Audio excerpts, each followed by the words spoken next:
8장 14절에서 16절까지 말씀입니다. 로마서 8장 14절에서 16절까지 말씀. 로마서 8장 14절에서 16절까지 말씀. 우리 함께 우리 한 목소리로 로마서 8장 14절부터 16절까지 말씀을 함께 우리 각자의 자리에서 읽도록 하겠습니다. 시작.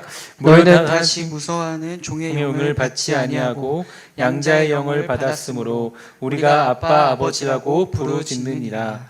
성령이 친히 우리의 영과 더불어 우리가 하나님의 자녀인 것을 증언하시나니. 아멘. 우리가 이 땅을 살아갈 때 하나님의 은혜와 사랑들을 깨닫기를 소망하고 여러분의 자리에서 정말 하나님이 주시는 그 놀라운 지혜와 사랑이 넘쳐나기를 주의 이름으로 간절히 소망합니다. 저는 가끔 이 스마트폰을 하면서 이 스마트폰과 이 대화를 할 때가 있게 되는데요. 이 스마트폰과 이 대화를 한다고 생각하니까 저를 미친 사람 취급할 수도 있겠습니다. 어떤 경우에는 이 스마트폰이 사람보다 더 나을 때가 있기 때문인데, 참고로 제가 핸드폰은 그 아이폰을 사용하고 있거든요. 근데 이 아이폰에게 아주 중요한 질문을 던져보았습니다. 나 외로워, 이렇게 질문을 던지면 이 스마트폰이 이렇게 말하죠. 그 말을 들으니까 제 마음이 아프네요. 언제나 제가 함께 한다는 사실을 잊지 마세요, 이렇게 얘기를 해줘요. 제가 이게 참 너무 놀라운 게, 이 외롭다는 거를 고백을 하면 이 스마트폰이 우리에게 아주 적절한 말을 해주게 됩니다. 여러분들도 혹시 그 여러분들의 말을 들어줄 사람이 없을 때, 그때 마음이 답답할 때는 이 스마트폰을 한번 이용해 보는 것도 좋을 것 같습니다. 외로울 때 그래도 어느 정도 위로의 효과가 있기 때문인데요. 제가 아마도 장담하는데 오늘 이 설교를 듣고 집에 가서 또 여러분 각자의 자리에서 아마도 이 반드시 실행에 옮길 것이라는 생각을 해봅니다. 근데 문제가 하나 있어요. 어떤 문제냐면, 문제는 딱 한 번만 이게 가능하다는 거죠. 그러니까 다시 한번 나 외로워 라고 얘기하면 이 스마트폰은 다시 같은 말만 반복할 수밖에 없습니다. 즉, 겉으로는 대화 같이 보여도 결국에 진짜 대화는 할 수가 없다라는 거죠. 여러분은 이 기도란 무엇이라고 생각합니까? 기도라는 것을 조금 이런 맥락에서 봤을 때 기도는 하나님과 나누는 대화입니다. 그러나 이 대화가 인격적인 만남이 없다면 과연 이게 기도라고 말할 수 있을까요? 그러니까 이 인격적인 만남이 없다면 이건 그냥 정보를 주고받는데 그치는 정도밖에 되지 않는다라는 거죠.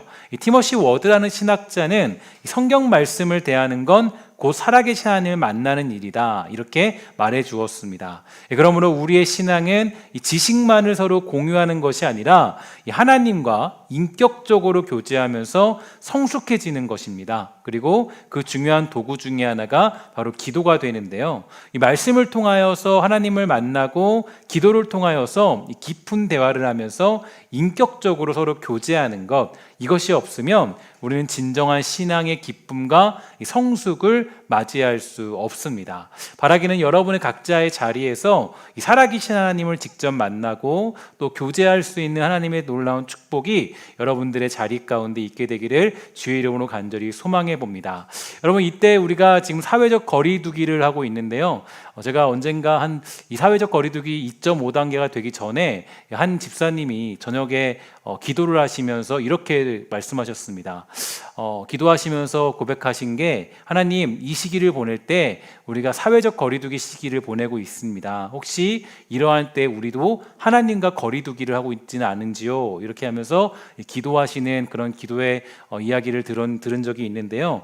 우리가 이 시간을 통하여 하나님과 거리를 두는 것이 아니라 더욱더 이 가까운 하나님과 가까이 시간을 보낼 수 있는 그런 시간 되어서 깊은 교제와 이 만남의 시간, 성숙의 시간이 되기를 주의 이름으로 간절히 축원합니다. 먼저 우리가 이제 오늘은 기도에 관한 이야기인데요. 이 기도와 관련해서 가장 먼저 기억해야 될 사실 한 가지가 있습니다. 아주 신학적인 사실인데, 이것은 기도와 관련이 없어 보이지만 굉장히 우리에게 이 관련이 있고, 또 기도와 함께 이렇게 생각해 볼 때 이게 왜 필요한가라는 생각을 할 수 있겠지만, 이 기도에서 이 관계를 빼버리면, 이 사실을 빼버리면 사실은 기도의 진정한 목적과 이유들을 잊어버리기 때문에 여러분들이 기도와 함께 더불어 가장 중요한 신학적인 사실을 하나 아셔야 됩니다. 그것은 뭐냐면 바로 삼위일체 하나님이라는 거죠. 우리가 성도가 되었다면 이 삼위일체 하나님에 대한 고백은 부인할 수 없는 사실이고, 또 우리의 믿음 가운데 반드시 이 고백을 감당해야 됩니다. 왜냐하면 이 삼위일체라는 고백은 하나님의 본질 그 자체를 설명해 주기 때문인데요. 물론 이 삼위일체 하나님에 대하여서 우리가 지식적으로 이해하는 것은 불가능하겠죠. 하지만 우리는 이것을 믿음으로 고백하게 됩니다. 이런 비유가 적당할지 모르겠어요. 그러나 한번 비유를 해보면, 남자들은 여자를 죽을 때까지 이해할 수가 없죠. 지식적으로 여러 가지 것들을 습득하고 이해하고 또 생각해 보려고 해도 남자는 여자를 절대로 이해할 수 없습니다. 물론 여자들도 마찬가지예요. 여자들이 남자를 이해할 수 없어요. 그러나 결국 남자와 여자는 누구보다도 가깝게 서로 평생을 사랑하면서 이 부부로 살아갑니다. 이 지식으로는 불가능하지만 우리도 모르는 사랑 안에서 아끼며 사랑하는 게 남자와 여자의 모습이겠죠. 우리가 삼위일체 하나님을 믿는 것도 사실 이것과 좀 비슷하고 유사하다라고 말할 수 있습니다. 결코 우리 그 하나님에 대해서 지식적으로 알고 깨닫고 할 수는 없겠지만, 아무리 많은 지식을 습득한다 할지라도 삼위일체 하나님을 결코 이해하는 건 불가능해요. 마치 여자를 이해할 수 없는 것처럼, 남자를 다 알 수 없는 것처럼 이해 불가능입니다. 다만 신학적으로 어느 정도 정리하고 지식적으로 조금의 고찰 정도까지는 할 수가 있겠죠. 성경에 나타난 내용까지만 이 삼위일체 하나님에 대하여 우리가 알 수가 있게 됩니다. 이렇게 성경에 나타난 내용을 종합하여 보면요, 이 나타나는 중요한 사실이 하나 있는데, 바로 그것은 그 아버지와 아들과 성령이 하나님의 본질을 공유하고 있을 뿐 아니라 오로지 상대를 영화롭게 하고자 하시는 이 타자 중심의 완벽한 교제와 친교를 나누시는 분들이 바로 삼위일체 하나님의 모습들이죠. 이런 하나님의 속성이 이 기도에도 아주 중요한 의미를 가지고 있습니다. 왜냐하면 이 삼위일체 하나님 간의 완벽한 교제와 친교가 바로 우리를 지으신 목적이고, 또 우리가 삼위일체 하나님의 그 아주 완벽한 교제와 친교가 우리와 함께 나누고 싶은 하나님의 목적이기 때문이에요. 그래서 조나단 에드워즈는 하나님이 세상을 지으신 목적에 대한 고찰이라는 그 논문에서 다음과 같이 이야기해 주었습니다. 이 창조주께서 인간을 지으신 한 가지 이유가 있다면 이 관계에서 오는 우주적인 기쁨과 사랑을 얻는 게 아니라 나누시려는 것이다. 이렇게 우리에게 알려주었어요.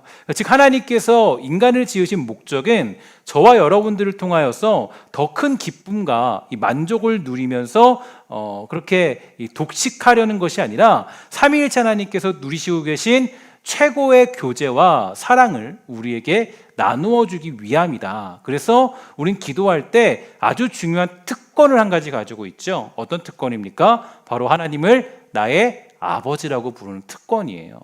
하나님의 구원 계획과 예수 그리스도의 십자가의 사건, 그리고 우리 안에 계신 성령께서 하시는 동일한 사역이 한 가지 있다면 우리가 하나님을 아버지라 부르고 그분과 함께 연합되어지는 일인 겁니다.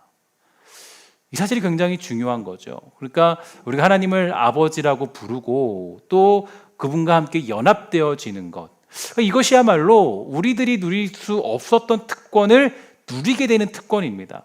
그래서 갈라디아서 4장 6절은 말하기를 너희가 아들임으로 하나님이 그 아들의 영을 우리 마음 가운데 보내사 아빠, 아버지라고 부르게 하셨느니라. 이렇게 우리에게 강조해주고 선포하고 있어요. 하나님의 은혜로 말미암아 부름받은 자들은 삼위일체 하나님과 아버지와 아들의 관계로 새롭게 정리가 되어서 하나님을 아버지라고 부를 수 있는 권한과 그 특권을 부여받게 됩니다.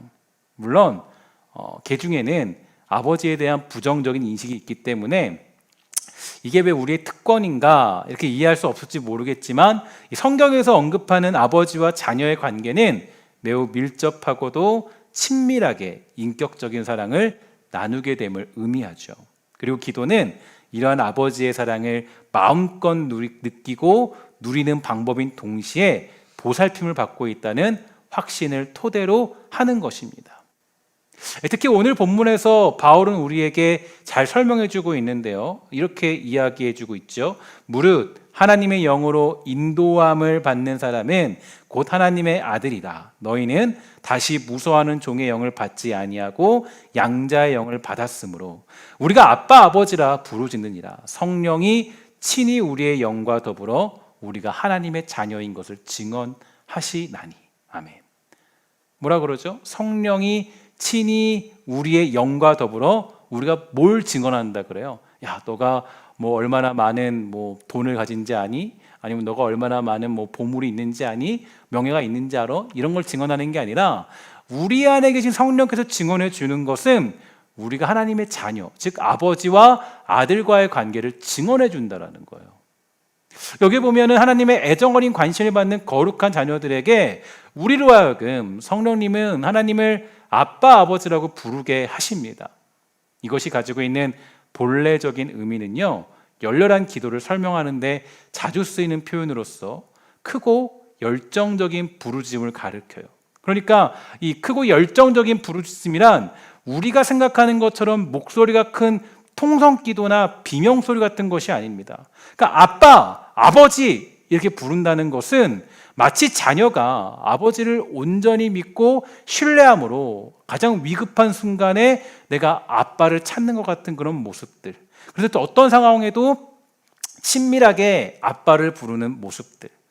제 딸들도 보면요, 뭐 아빠를 부르는 이유가 아주 많아요. 뭐 위급할 때뿐만 아니라 아빠 밥 줘, 아빠 뭐 이거 치워줘, 아빠 이렇게 해줘, 저거 해줘, 저거 사줘, 뭐 여러 가지 뭐 좋은 말도 있죠. 뭐 아빠 내가 생일에 선물 사줄게, 여러 가지 것들도 얘기해요.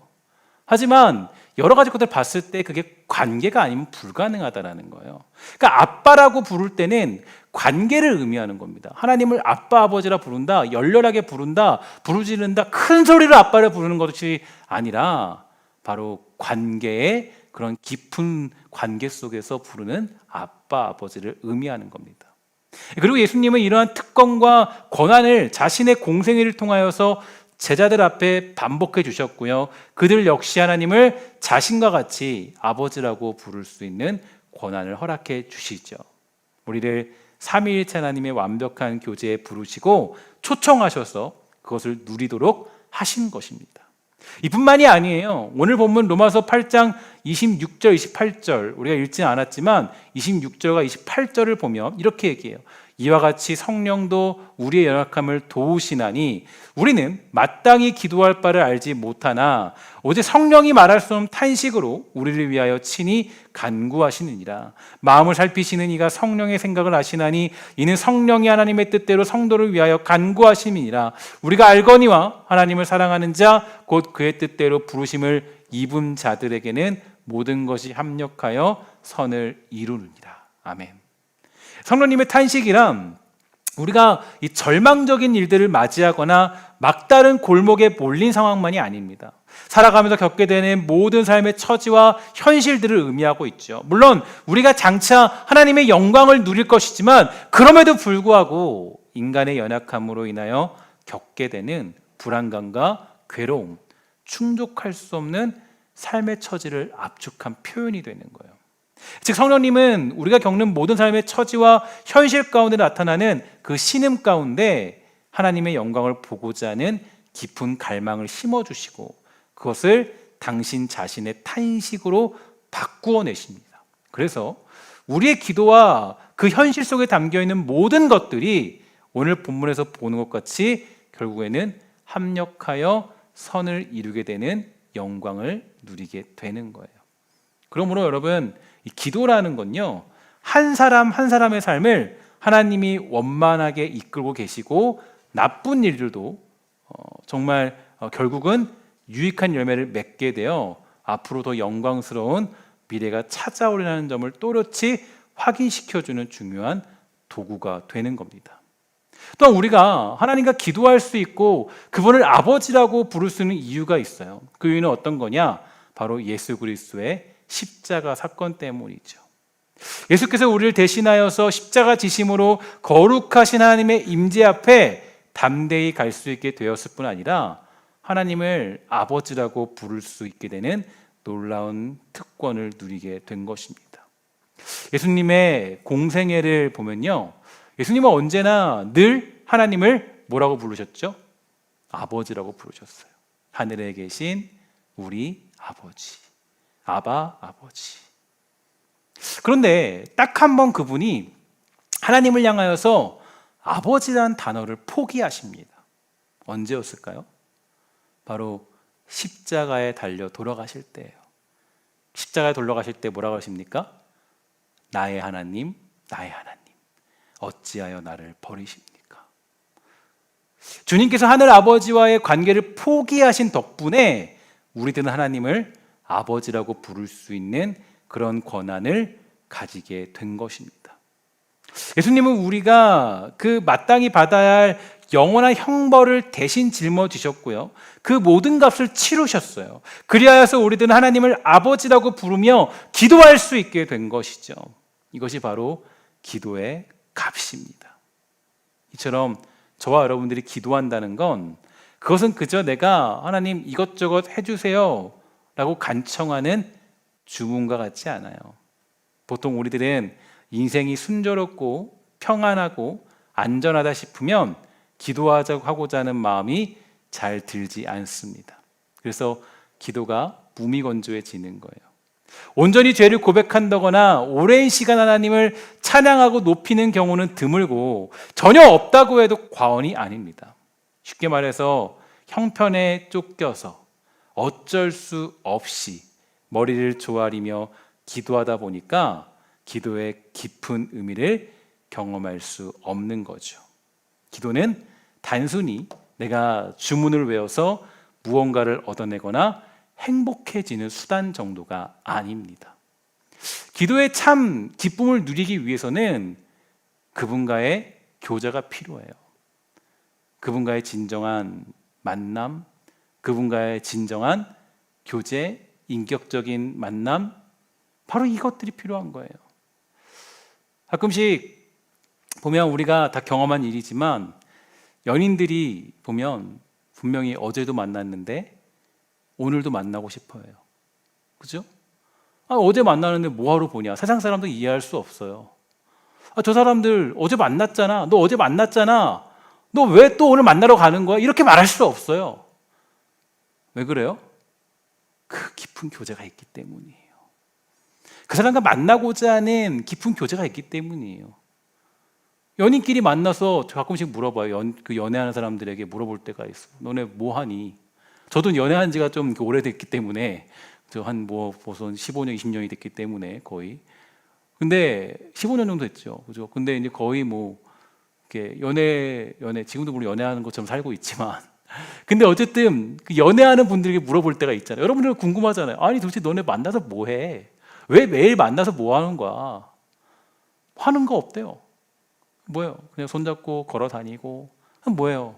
영화 보러 가고 매일 그냥 길거리 걸어 다니고, 이게 다예요. 근데 뭐예요? 행복하고 기쁜 거예요. 뭘 얻어내기 위해서 그 사람을 만나면 그 만남이 얼마나 지겨운지 몰라요. 정말 우리가 인생을 살아갈 때도 마찬가지잖아요. 여러분들도 정말 여러 가지 인생을 살아가며 나아갈 때 정말 그 사무적인 사람들, 예를 들어서 정말 교제가 없고 사업적으로 만나는 사람들은 다시 만나고 싶지 않아요. 그냥 그 사업을 해내기 위해서 만나고 싶죠. 뭔가를 내가 받아야 되면 그걸 받아내기 위해서 만나는 사람들은요, 그거 우리가 만나고 싶지 않아요. 사업이니까 만나는 거지. 근데 어때요? 친구는 다르죠. 연인은 다르죠. 왜 달라요? 깊은 교제가 있기 때문이에요. 그래야 그게 기쁜 거예요. 근데 우리가 왜 기도가 아주 먹먹해지고 기도가 재미가 없고, 우리가 신앙생활하는 것도 마찬가지로 이게 왜 재미가 없냐면, 여기에 대한 왜 갈망이 사라지냐면, 하나님하고 사업적으로 딜하고 사업적으로 그분을 만나려고 하기 때문이에요. 그러면 이게 재미가 없는 거예요. 얻어내려고 하니까, 받아내려고 하니까. 근데 요즘에 이제 코로나 시대를 지내면서 제가 여러분들에게 많은 것들을 강조하는 것 중에 하나가 이 시간을 보내면서 주님과 깊은 교제를 가지십시오. 근데 정말 그런 분들이 있더라고요. 더 깊이 성경 보려고 그러고, 더 깊이 기도하려고 그러고, 더 깊이 여러 가지 것들을 묵상하려고 하고, 이 사람들에게는 오히려 이 시간이 너무나도 좋은 시간이 돼요. 근데 이 시간을 상투적으로 보내는 사람들은요, 이 시간을 통해서 믿음을 흔들리고 또 이걸 통해서 더욱 신앙이 지겨워지고 힘들어져요. 왜냐? 주님과 만나는 그 기쁨이 없기 때문이에요. 그래서 우리는 이 기도라는 걸 왜 해야 되느냐? 사실 우리가 이 기도의 시간 중에 정해진 유일한 기도의 시간들 중에 하나가 금요 기도회, 그죠? 전체적으로 물론 새벽 기도도 있지만 금요 기도회로 우리가 시간을 정해놓고 주님을 만납니다. 시간을 정해놓고 물론 매번 만나야 되지만 우리가 금요 기도회라는 이 시간을 통해서 주님을 만나요. 이건 하나님과의 교제의 약속이에요. 그러니까 하나님과 깊은 교제가 있는 사람들은 이 시간을 아마 철저히 지킬 거예요. 아마 기쁨으로 지킬 거예요. 기대하면서. 그런데 우리가 상투적으로 주님과의 만남을 살아온 사람들은 어떨까요? 이거 뭐 내일 보지 뭐. 이거 금요기도에 녹화될 거니까 유튜브 나올 거니까 모레 보지 뭐. 그러면 안 되겠죠. 여러분, 우리가 왜 이제 그 현재 이거를 뭐 녹화 방송으로 할 수도 있지만 우리가 이제 다시 또 라이브로 진행하는 이유는 어디 있냐면 사실 그래요. 정해놓은 시간이에요. 주님과 깊은 교제를 하겠다. 내가 주님과 만나서 내 이야기를 하고 내 생각을 말하고 내 삶을 고백하겠습니다. 나 주님과 만나고 싶어라는 그 교제의 시간을 나는 정해놓은 사람이에요. 그러면 이 시간을 우리가 지켜야죠. 그죠? 그게 우리가 진정한 기쁨을 아는 사람들의 모습 아니겠습니까? 더군다나 기도는요, 누구를 만나는 겁니까? 나보다 아랫사람을 만나는 게 아니에요. 물론 아랫사람에게도 그러면 안 되겠죠. 그렇죠? 나보다 아랫사람에게도 시간을 정했으면 당연히 그 시간을 지키고 또 그 일을 감당해야 돼요. 그런데 기도는 누굴 만나는 겁니까? 엄연히 살아계신 하나님과 교제하면서 그분과 함께하는 행복 자체를 경험하는 그런 시간입니다. 내가 하고 싶은 대로 내가 그냥 주님 좀 나와보세요 이럴 수 없다는 거예요. 주님 좀 오늘 좀 나 만나주시죠. 내일은 저 시간 없어요. 그럴 수 없다는 거예요. 내가 피조물로서 주님과의 그 시간을 정해놓았다면 그 시간은 내가 지켜야 되는 거죠. 이게 우리가 살아가는 삶의 모습들인 겁니다. 주님께서 우리를 위해서 감수하신 크고도 놀라운 희생을 깨닫고 소망의 대상을 물질에서 그리스도로 바꾸며 예수님께 기대어 하나님의 용서와 은혜를 구하면 우리는 기도할 때마다 성령님의 도우심으로 그리스도 안에서 누리는 무한한 유익과 축복을 경험하게 될 줄 믿습니다. 이때부터 우리는 하나님이 어떤 분인지를 깨닫게 되고 그분을 깊이 사랑하고자 하는 소망이 간절해지며 절박하게 되는 거겠죠. 저는 여러분들에게 부탁하고 소망합니다. 여러분들이 기도하는 그 자리가 또 이 영상을 뭐 지금 보고 있든 이제 언젠가는 보시는 분들이 계시겠죠. 보고 있든 여러분들이 그 자리에 보실 때 정말 다시 한번 주님과 깊은 교제를 나누는 방법이 무엇인가? 살아계신 창조주 하나님을 만날 때 우리는 어떤 갈망을 가지고 우리가 시간을 정하고 여러 가지 것들을 결정하며 기도해야 될 것인가? 여러분들이 고민해 볼 수 있는 그런 시간이 되었으면 좋을 것 같아요. 제가 이 부분을 사실 이제 가장 크게 도전을 받은 목사님이 이제 팀 켈러 목사님에게 이 부분에 대한 사실을 이제 그 책을 보고 깨닫게 되었는데 이 기도와 삼위일체 하나님에 대한 이야기를 이렇게 연결시켜서 또 우리에게 설명해주고 해석해 주는데요. 전 참 은혜가 됐어요. 왜 은혜가 되었느냐? 기도라는 건 너무나도 나에게는 단순해 보였고 너무나도 나에게는 너무나도 그냥 뭐랄까요, 그냥 매번 하던 일인데, 사실 이 기도라는 게 얼마나 삼위일체 하나님의 그 속성과 신학적인 내용과 그것들이 우리에게 적용되어지는 엄청난 축복이고 특권인가를 저는 깨달을 수가 있게 되었어요. 그래서 이 팀켈러 목사님께서 이 기도라는 자기의 책에서 이렇게 설명해 주셨습니다.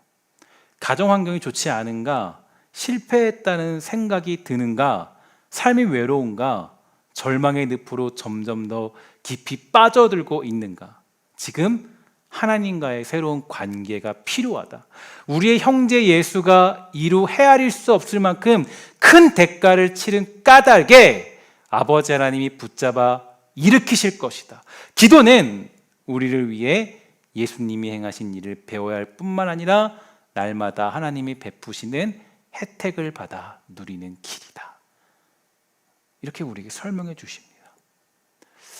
여러분, 우리가 정말 이 땅을 살아갈 때 이 삼위일체 하나님과의 교제보다 더 크고 놀라운 일은 없습니다. 여러 가지 받은 축복들이 있겠죠. 받은 복들이 있겠죠. 그러나 주님과 함께 교제하는 그 특권, 이 특권보다 중요한 건 없어요. 우리는 살아계신 하나님과 교제할 수 있는 특권을 예수 그리스도로 통하여서 누릴 수 있게 되었고, 또 심지어는 삼위일체 하나님이 누리는 완벽한 교제를 우리는 그리스도를 말미암아 우리도 함께 그 교제 안에 들어가 누릴 수 있는 축복과 특권을 누리게 된 줄 믿습니다.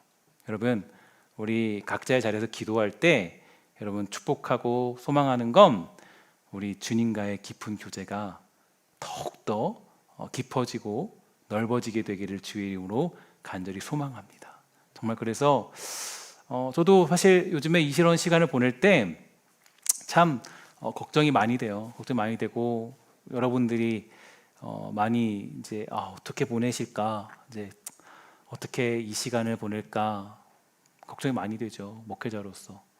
제가 이제 그래서 이 구역 신방, 그러니까 즉 랜선 신방을 진행하면서 많은 분들과 이야기를 나누면서 정말 은혜도 누리고 안타까움도 누렸습니다. 어떤 분들은 그래요. 막 울면서 말씀하시면서 목사님 너무 힘들어요. 저 위해 기도 좀 해주세요. 또 어떤 분들은 그래요. 목사님 정말 저는 더 신앙이 깊어지고 있어요. 근데 이 시간을 보내면서 저는 정말 그러면서 이 랜선 구역 신방을 진행하면서 저는 가장 깊이 기도했던 게 한 가지 있었어요. 하나님, 우리 저랑 함께 만나는 이 구역원들이 하나님과의 관계를 놓지 않게 해주세요. 더 깊이 주님 만나게 해주세요. 제가 구역신방하면서 준비한 말씀 중에 아마 구역신방을 하신 분들은 기억이 나실 겁니다. 여호수아가요, 그 모세 이후에 지도자가 되었잖아요. 얼마나 외로웠을까요? 그죠? 얼마나 외로웠을까요? 얼마나 괴로웠을까요? 얼마나 혼자 남은 것은 그런 외로움과 괴로움들이 찾아왔을까요? 근데 주님이 그에게 뭐라 그럽니까? 야, 여호수아야, 너 이제 해야 될 일이 있어. 이 율법책을 죽을 때까지 읽어라. 힘을 다해 읽고 또 읽어. 그리고 그 말씀을 지키고 행해. 저는 사실 고민이 들었습니다. 아니, 왜 이 외롭고 힘든 이 지금 길을 걸어야 될 여호수아에게 그걸 제시하실까? 차라리 그냥 위로의 말 해주면 안 되나? 그냥 주님이 그냥 내가 너와 함께 할 것이다 라고 얘기했으면, 너 야 걱정하지 마, 내가 더 잘할 거야, 내가 더 잘 해줄 거야, 이걸로 끝나면 되는데 그에게 말을 이렇게 얘기해요. 야, 너 이때 해야 될 일이 있어. 뭔지 아니? 율법책을 입에서 떼지 말고 읽고 그리고 뭐해? 지켜 행해. 이거를 우리 한마디로 표현하면 뭐냐면 하나님과 더 깊은 교제로 들어가라는 거예요. 그 외로운 시간에 해야 될 일은 외롭다, 힘들다, 뭐 다른 사람을 통해서 위로를 얻는다, 이게 아니라 하나님과 동행하는 그 순간을 통해서 그 깊은 교제로 더욱 깊이 들어가라는 거예요. 이게 우리에게 주신 외로움을 이겨내는 방법이고, 이게 주님이 원하시는 가장 중요한 이유입니다. 여러분들을 왜 외로움 속에 몰아가실까요? 그러니까 정말 누가 그러더라고요. 목사님, 저 코로나 블루에 빠지는 것 같아요. 정말 외로움에 빠지는 것 같아요. 너무 힘들어요. 곰곰이 생각해 봤어요. 아니, 왜 하나님이 우리를 외로움 가운데 몰아가실까? 왜 우리 정말 지금 한국의 수많은 사람들 중에 가장 외로운 사람들이 누굽니까? 사실은 그리스도인들이에요. 이제는 회사 가서 나 교회 다녀요? 이제 말도 못해요. 사실 정말 그런 때가 돼버렸어요. 너무 아쉽지만. 또 뭐예요? 그나마 붙잡고 있던 교회에서 함께 교제하고 위로하고 하는 거 할 수가 없어요. 물론 세상 사람들과 같이 똑같이 외로움을 느끼지 않고 그냥 이렇게 그냥 지낼 수 있겠지만 많은 사람들이 그런 외로움에 빠져 있어요. 생각해 봤습니다. 하나님, 왜 우리들을 자꾸 외로운 길로 인도하십니까? 자꾸 우리를 외로운 자리로 몰아가시나요? 우리가 잊고 있던 게 있죠. 뭘 잃어버렸습니까? 신앙생활 하면서 다른 거는 다 누렸는데 주님과 함께하는 교제는 잃어버린 게 사실이에요. 그죠? 주님은 우리에게 원하시는 건 한 가지예요. 왜 주님 이 땅에 오셨나요? 뭐죠? 하나님과의 관계를 회복하도록 하기 위해서. 이거죠? 근데 우리는 너무 그 사실을 쉽게 망각해버렸어요.